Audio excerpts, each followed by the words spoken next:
Bonjour à tous et bienvenue dans cette partie d'OCTV consacrée à l'interview d'un overclocker. Cette fois-ci, c'est Saya qui nous a fait le plaisir de venir en France pour une bench party. Et on va commencer tout de suite. Salut Saya, comment vas-tu? Pourrais-tu te présenter en quelques mots?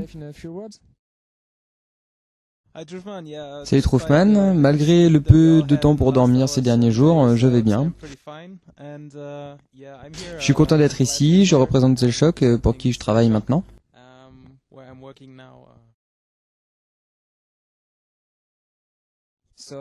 Tu as dit que tu travaillais pour un fabricant de mémoire. Pourrais-tu présenter cette compagnie et ton rôle au sein de l'entreprise?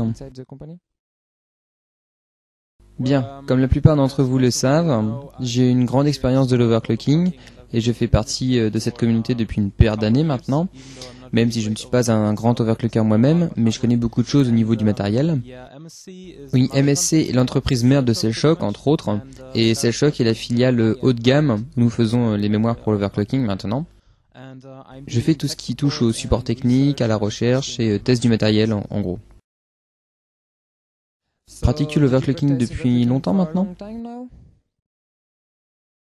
Oui, il y a quelques années, j'ai commencé en 2000-2001 je pense, ou c'était en 1999, avec un Pentium 3 700 MHz, qui était très lent pour faire n'importe quoi avec, donc j'ai commencé à l'overclocker. Que penses-tu de la communauté overclocking actuellement? Je pense que c'est super intéressant, surtout cette dernière année où l'on a pu voir le monde entier joindre la communauté et grandir ensemble. Il y a de plus en plus de gens d'horizons différents qui commencent à bencher ensemble en équipe, représentant le pays ou durant des événements internationaux comme le CeBIT, le Computex, le CES ou le DreamHack. C'est fort intéressant. Bien sûr, mais quelle est ton opinion personnelle à propos de certaines personnes du marketing qui utilisent l'overclocking pour faire plus d'argent ou des choses assimilées?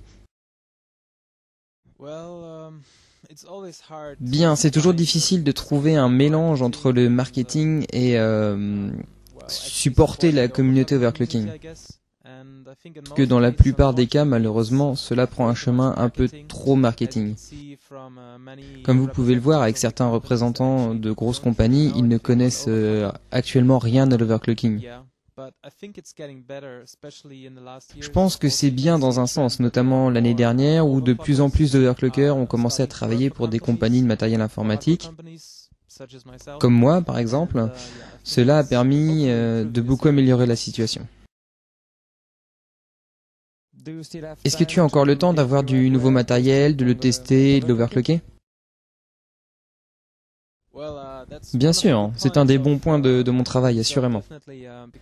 Car c'est en soi une partie même de mon travail, d'avoir le dernier matériel et de le tester. La plupart du temps, c'est centré sur la mémoire, bien sûr, mais aussi sur les cartes mères ou les CPU. Donc oui, c'est une grosse partie de mon travail au sein de Cellshock. Et c'est de toujours avoir le dernier matériel et de voir comment on peut le manipuler et de trouver le meilleur de chaque matériel et comment bien sûr le partager avec la communauté et pour que tout le monde puisse le faire. Ok. Quelle est ta solution de refroidissement préférée? Le water cooling devrais-je dire. Parce que vous n'avez pas besoin d'isoler beaucoup. Cela reste très performant et c'est facile à faire soi-même. Le dry cooling, le refroidissement par carboglace, peut aussi être considéré comme un système facile à utiliser. Mais le water cooling est quelque chose que vous pouvez utiliser 24 heures sur 24 et 7 jours sur 7. Je n'ai pas le temps de construire des systèmes à changement de phase, donc je me limite simplement à l'acheter à quelqu'un. Bien, ce week-end, le record du monde de fréquence maximale sur la DDR2 a été battu par un Français avec plus de 800 MHz. Penses-tu que dans le futur, nous aurons d'autres kits qui pourront battre cette limite? Le résultat est très impressionnant en effet pour la DDR2, mais je ne suis pas réellement sûr que nous verrons plus de choses du genre dans le futur. Parce que les constructeurs ne seront pas forcément partants pour pousser la DDR2 encore plus loin. Je pense que maintenant ils vont tenter d'améliorer les rendements et de produire plus de puces et pas forcément des puces plus rapides malheureusement. Bien Sacha, merci beaucoup d'être venu ce week-end avec nous et avec quelques modules mémoire. Dernière question, que penses-tu d'OCTV? Bien, je pense que l'idée d'OCTV est vraiment intéressante, d'avoir comme un weblog ou un blog vidéo au sujet du matériel informatique.